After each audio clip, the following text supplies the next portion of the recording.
ecuatoriana. Hay un tema que obviamente ha llamado muchísimo interés y atención por parte de no solo la prensa, sino del país en general, Lorena, relacionado con el tema de los indultos. Ya había sugerencias sobre el tema. El tema es válido y necesario debido al estallido de las cárceles, la penetración del narcotráfico al interior de las cárceles. El presidente dijo hace poco que lamentaba dar la noticia de que se había trasladado la violencia de las cárceles hacia el exterior. ¿Hasta qué punto esta decisión de los indultos contribuye a poder organizar mejor el control al interior de las cárceles, Lorena? Para eso, Emilio, hemos invitado esta mañana al doctor Alfonso Zambrano Pasquel, especialista en Derecho Penal y Criminología. Buenos días, doctor.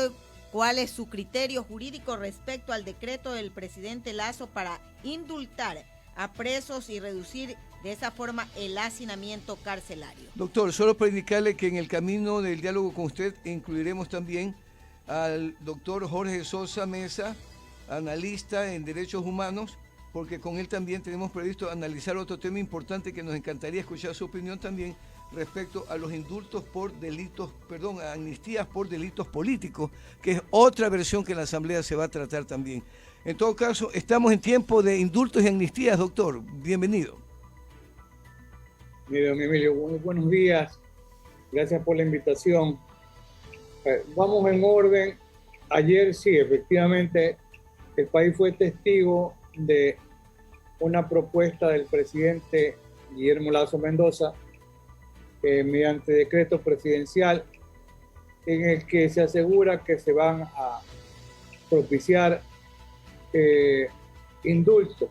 El indulto es el perdón presidencial, a diferencia de la amnistía, que corre a cargo hoy de la Asamblea o en la propuesta de la Asamblea Nacional y por temas que se dice que tiene connotación política. En el tema del indulto, al presidente a la final lo convencieron de indultar a personas que habrían cumplido el 40% de acuerdo con el Código Penal anterior, pero yo no sé si los asesores del presidente no aprecian que desde el año 2014, es decir, desde hace 8 años, ya está vigente el Código Orgánico Integral Penal y yo no sé realmente si habrá todavía personas que estén cumpliendo pena y que estén en el 40% de acuerdo con el código anterior. De acuerdo con el Código Orgánico Integral Penal, requerirían tener 1, sentencia condenatoria en firme y 2, haber cumplido el 60% del monto de la pena. Está dirigido básicamente a delitos contra la propiedad, es decir, hurto, robos, estafas, alguna otra forma de apropiación indebida por abuso de confianza. Pero bueno, se excluye los delitos contra la propiedad que tengan una secuela de discapacidad permanente o de muerte. Pero se deja una gama importante de delitos como son los que están, porque de acuerdo con los indicadores del SNAI, y debo referirme a eso porque hay cifras que ya vamos a ver que habría que en realidad verificar, y ya voy a decir por qué.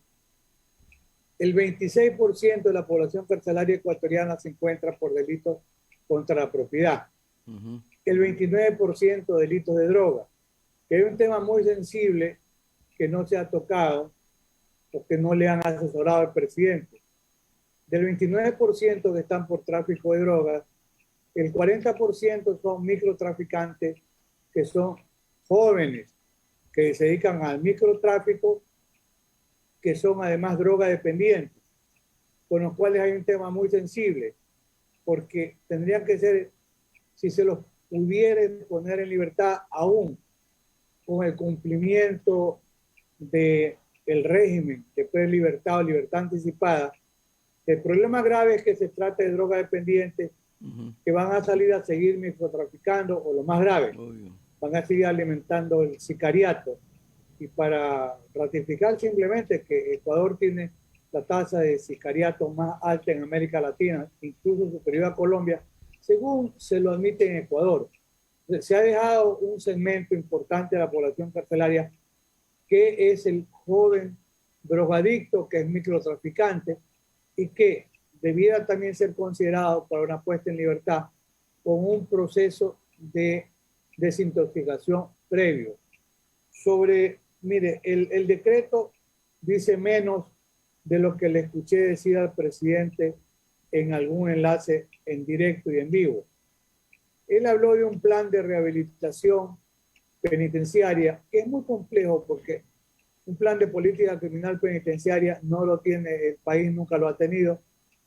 Y mencionó incluso, vi en alguna parte de la presentación a un experto de Naciones Unidas, pero yo no sé si solamente fue invitado o cuál es el rol real de Naciones Unidas. Porque un proceso de rehabilitación, por eso dije, lo que dijo el presidente está más allá de lo que dice el decreto. Él habló de comprometer, y esta es la línea correcta, lo que hemos comentado mucho tiempo, a ministerios como los de educación, para incluso enseñarles a leer y escribir a presos en la cárcel. Se refirió al Ministerio de Salud, como hemos mencionado, se requiere que haya un diagnóstico de los internos en la cárcel ecuatoriana mediante el censo que ya algunos meses se nos dice que se está haciendo. Se habló del Ministerio de Inclusión Social y Trabajo, lo cual es importante, yo le agregaría para los emprendimientos que pueden desarrollarse, y se habló de algo que es muy importante, el convenio que tendría que hacerse con el sector de la empresa privada para que le dé trabajo a los internos que puedan acogerse a la libertad. Claro, esto, como yo he sostenido, debiera ir de la mano con incentivos tributarios. Eso le escuché decir al presidente y rescato, que no está en el decreto de la noche de ayer, que se hizo público, pero que fue expuesto por el presidente. Como digo yo, hay que tomarle la palabra y estar a la expectativa. Doctor, pero aquí hay una inquietud, doctor, me permite. El presidente lanza el indulto. Antes de aquello dijo, doy una mala noticia después de su retorno, que la violencia se ha trasladado de las cárceles y el escenario ahora son las calles, donde se ha multiplicado asesinatos de manera cruel, inclusive lo que se ha visto últimamente, muchachos al que le ponen un taco de dinamita en la boca y lo hacen volar, muchachos que guindaron de puente, etcétera. Entonces el presidente da a entender que con este indulto, ¿verdad?, trata de evitar que esté masificado el interior de las cárceles y de esa manera quitarle ese espacio que tienen de gobernar desde las cárceles también y controlar mejor las cosas exteriormente. Pero con este indulto, doctor, ¿cuál es el mecanismo realmente? ¿Cuál es la finalidad que se va a conseguir? Si, como usted analiza en la primera parte, no se ha analizado bien los porcentajes realmente de las personas, el Código Orgánico Integral Penal aplicado, el anterior y el actual, etcétera, ¿cómo entonces se va a hacer una cosa bien hecha para evitar que salga peor el remedio que la enfermedad? Y salgan libres personas que sean completamente más bien peligrosas, Lorena, ¿no? Así es, doctor, y añadiendo a lo que dice Emilio, y al no existir una verdadera rehabilitación en el país, no se corre el riesgo de que estas personas que serán indultadas, en vez de salir rehabilitadas, salgan con mayor fuerza a delinquir y la violencia en las calles se agudice peor de lo que estamos viviendo ahora. A ver, para empezar, no tanto yo iría en esa línea por una razón de fondo, porque las personas que se van a beneficiar son personas que están por delitos de cuantía menor, porque solamente son por delitos contra la propiedad. Es decir, no va la línea por ahí. Lo otro es que habría que preguntarle al presidente, recordemos que hay un decreto o otro decreto, mediante el cual se estableció que se iba a escanear toda la carga en puertos y aeropuertos. Habría que preguntar cómo está funcionando, porque también he escuchado decir públicamente por algunos voceros que la carga no está saliendo por el puerto, pero si acaban de encontrar algunas toneladas de cocaína en unas almaceneras en Contecón, y ya este año ya son alrededor de 35 toneladas de cocaína, de manera que sigue habiendo mucha droga. Creo que el control es insuficiente, no sé cuánto se está escaneando. Y hay que preguntarle al presidente porque esa sí es una buena medida de política criminal, pero no sé lo operativo que sea. Hay aspectos a mí que me dejan preocupado. El decreto dice que actualmente al 28 de enero del 2022 hay 34.821 presos. Cuando los indicadores del SNAI del año 2021, yo los tengo a la mano, hablan de 38.362 y hace pocos meses nosotros hemos leído cifras de que había rebasado la cifra de los 40.000 presos. Entonces, ¿es verdad que hay 34.821 o le están maquillando y mintiéndole al presidente la cifra? Porque de acuerdo con esta cifra que anoche está en el decreto, la he leído, hay cerca de 6.000 presos menos que el pico del 2021, que había superado los 40.000. Cuidado, le están mintiendo al presidente. Ahora, se dice o le hacen decir al presidente, porque firma el decreto, que hay una capacidad para 30.169 personas privadas de la libertad. Cuando el SNAI estaba diciendo hace pocos meses que la capacidad era de 28.554, lo cual significaba que el hacinamiento carcelario en realidad llegaba al 28,31%. Por eso, hay que advertirle al presidente y prevenirle que cuidado, lo hacen mentir en cuanto a la cifra. Porque ese es un tema muy importante y muy significativo. La idea es buena, aunque solamente tocó un segmento, porque hay que tomar en cuenta lo que hemos convenido. Hay 4.000 presos por alimento. O sea, están presos, se está criminalizando la pobreza, no tienen trabajo, no pueden pagar alimentos a sus hijos. Esas personas, por cuestiones humanitarias, deberían ser puestas en libertad. Y a esas personas conseguirle esta propuesta de trabajo con la empresa privada, incentivándola tributariamente. Hay 3.000 colombianos que tienen sentencias firmes y que no han sido repatriados. También dijo el presidente, no está en el decreto, pero dijo que se estaba de alguna manera trabajando con la repatriación, pero ya son algunos meses y no se hace efectiva la repatriación. Hay cerca de 16.000 presos en prisión preventiva. El presidente cita 2 sentencias de la Corte Constitucional, pero hay otras, pues. Hay otras donde dice la Corte Constitucional que se debe aplicar los sustitutivos y hay cerca de 16.000 presos con prisión preventiva. Si se aplican los sustitutivos debe salir el 50%, cerca de 8.000. Y hay 5.000 carpetas represadas para acceder al cambio de régimen por el cumplimiento del 60 y el 80% de la pena. Es decir, hay mucho más material que yo no sé si los asesores no saben o no le ponen en conocimiento al presidente. Este es un parche, este es un calmante, pero realmente es una pastilla menor frente al problema mucho más complejo, porque sigue habiendo no violencia dentro de la cárcel. Con estas cifras que se han dado ayer, parecería que el hacinamiento carcelario es apenas de 4.000 presos, lo cual es difícil.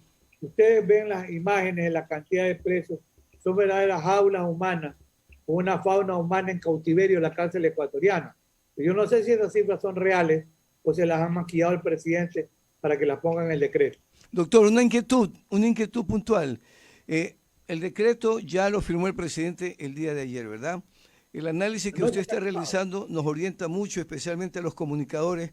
Por eso buscamos a ustedes, los expertos en los temas de criminología, en este caso suyo. Usted ha escrito muchísimos libros sobre delitos penales, sobre leyes, reformas y cambios, etcétera. Ahora, este es el primer paso que da el presidente de la República, ¿verdad? Y lo hace en un escenario muy delicado y difícil, porque definitivamente ayer entrevistamos a otros representantes de otras funciones del Estado, indicaban la preocupación que hay respecto a la penetración del narcotráfico en la contaminación, no solo narcogenerales, sino también en el Poder Judicial, en el manejo precisamente de todos estos temas relacionados con el narcotráfico en el país. ¿Cuál es la hoja de ruta, el proceso, la agenda correcta que usted recomienda debe seguirse para que no haya ganancia de pescadores en río revuelto respecto al tema de la transparencia en este proceso que arranca después del decreto que firma de indultos el presidente de la República? ¿Cuál es el mecanismo a seguir, doctor? Mire, lo inmediato, porque si has hecho público, mucha gente es así, vinculada al tráfico de drogas, recupera la libertad en poco tiempo. En poco tiempo las embarcaciones que han sido utilizadas como medio para la transportación de la cocaína y que debieran ser decomisadas y no devueltas, están siendo devueltas. ¿Y qué hace el Consejo de la Judicatura? Está muy bien, ya la señora presidenta salió corriendo, ya el otro peleaba, ya está de presidente. ¿Y qué hace? Recordemos que hay un delito de infracción de deber, que no impedir el acontecimiento cuando se tiene la obligación jurídica de impedirlo, equivale a ocasionarlo. Debe haber la presencia real de un observatorio dirigido a la administración, observatorio ciudadano, dirigido a la administración de justicia, para exigir que se haga una auditoría forense y técnica a la actuación, más que de fiscales, de jueces. Al parecer los fiscales actúan bien, los jueces actúan mal, pero no dice nada del Consejo de la Judicatura, guarda silencio. Y esa es una actividad criminal, guardar silencio, porque no hay una auditoría y los jueces están muy bien, también cuadrados. Cuando algunos lo votan, presenta acciones constitucionales y logra que lo repongan en el cargo. Eso sí es urgente, auditar la mala actuación de los jueces de garantías penales en casos relacionados realmente con narcotráfico. Doctor, dentro de este decreto que firmó ayer el presidente de la República, también podrían beneficiarse los detenidos políticos, que en estos momentos hay muchos. Mire, yo no sé si son muchos. Además que, bueno, en esto solamente se refiere a delitos contra la propiedad. No hay otro tipo de delito. Usted menciona tal vez la propuesta que tiene la Asamblea de decretar una amnistía en aquellos casos que se consideran de persecución política. Ese es otro escenario. Las amnistías políticas se han dado siempre, y si ha habido actos de persecución política, no en este gobierno, en eso hay que ser absolutamente honesto, en anteriores o anterior gobierno, es pertinente que se decrete una amnistía política para aquellos que realmente sufrieron el impacto de la justicia penal como un brazo armado del poder político. En esos casos es totalmente pertinente que se decrete una amnistía política. Habría que examinar, porque en realidad si hubiese actos de terrorismo comprobados, allí no cabría amnistía política, pero habría que examinar caso a caso. Y sí, insisto, hubo actos de abuso del poder político que evidentemente sí lo hubo, debieran acogerse al beneficio de esa amnistía por razones políticas. Doctor, para finalizar, entonces, luego del decreto, usted ya ha indicado cuál es el proceso, cómo la ciudadanía debe participar, cómo transparentar, etcétera, etcétera. Doctor, en ese sentido, entonces, bueno, la Asamblea también, mire, hoy día está debatiéndose posiblemente la destitución de la presidenta de la Asamblea, se va a reorganizar el CAL, hay llamado a juicio político, por ejemplo, a la ministra de Gobierno, ¿verdad? A la que acusan de guardar silencio en el tema y no dar un mensaje muy claro. Todo eso contribuye a que estos decretos que firme el presidente de la República realmente sean eficaces, doctor. ¿Cuál es su criterio para finalizar en 2 minutitos, doctor? A ver, la Asamblea Nacional tiene una disputa interna, esa disputa permanente por poder. Los que no quieren, los que no tienen poder quieren tenerlo.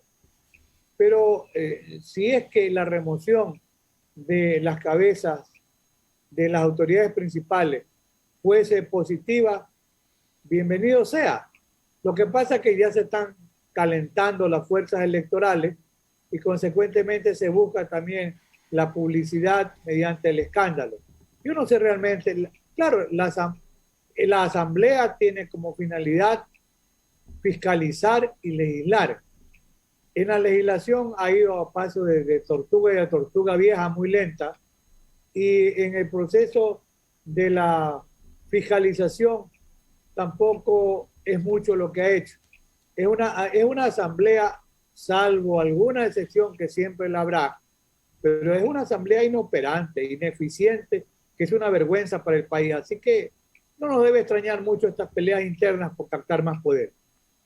Bueno, muchísimas gracias. Ojalá, doctor, que el país vaya recobrando la vía de reinstitucionalizar precisamente cada segmento del Estado, porque en esta situación vemos que definitivamente sigue penetrando mucho más el narcotráfico en el país y contaminando todos los espacios del país. Inclusive a eso acompaña esa tremenda última corrupción con el ISPOL, que nos pone los pelos de punta observando que manejaron hasta el propio Banco Central del Ecuador para de ahí sacar dinero que supuestamente está reservado para fines específicos. Y la pregunta del millón es, ¿cómo está actualmente? ¿Quién controla y vigila todas estas cosas? Y ojalá que estos decretos firmados por el presidente de la República realmente sirvan para solucionar los problemas carcelarios. Mire, todo lo que se haga en el país hay que sumar y sumar para que el país mejore. Y lo que se haga en pro de la seguridad del país está bien. En realidad sigue habiendo mucha más droga, sigue habiendo más violencia, la cantidad de muertos superan con creces la cantidad de los años anteriores. En el país ya tenemos más de 350 muertos, más de 200 en Guayaquil. Ese es un tema tal vez tan importante como aquel de un indulto humanitario para los presos en la cárcel. Hay que preocuparse por la seguridad ciudadana, hay que seguir trabajando nuevamente en el control de las drogas ilegales y hay que trabajar con algo que aún no da resultados, que es tratar de frenar la violencia que hay en las calles y la cantidad de muertos, que no respeta edades, mayores, niños, vuelan a un niño. Doctor, y antes que se nos vaya, doctor, una preguntita que nos llegó un mensaje. ¿Qué opina usted sobre el grave problema que hay de la no incineración de la droga que está acumulada en Quito, en bodegas? Ya no hay dónde meter droga y no se tiene información clara respecto a eso. ¿Qué se debería hacer, doctor? Mire, ese es un tema muy, pero muy grave. Una tonelada de cocaína cuesta $60 millones en Europa, 25 en Estados Unidos. Esa droga de los 240 toneladas del año anterior cuesta más de $8.000 millones. Cuidado, no se quema toda la droga. Hay mucha droga ahí. Tiene que haber un observatorio para la quema de la droga. Cuidado, la droga está siendo revendida. Entonces tenemos un problema insolucionable. Usted hizo bien en recordar esto, don Emilio. Hay, bajo el argumento de la confidencialidad y la reserva, no sabemos cuánta droga se está quemando. Por eso insisto, yo he sostenido la importancia, como habla el presidente, la ayuda externa, que regrese al Ecuador la DEA de Estados Unidos, esa unidad policial antinarcóticos conocida por su línea anticorrupción, que trabajaba al lado de la policía en las incautaciones y en la quema de la droga. Eso es fundamental. Bien, doctor, muchísimas gracias, doctor. Ha sido el doctor Alfonso Zambrano Pasquel, criminólogo, analista y proponente pues, de temas muy importantes siempre en los medios de comunicación. Gracias, ha sido muy gentil, doctor, habernos acompañado en esta mañana con sus acertados comentarios. Volvemos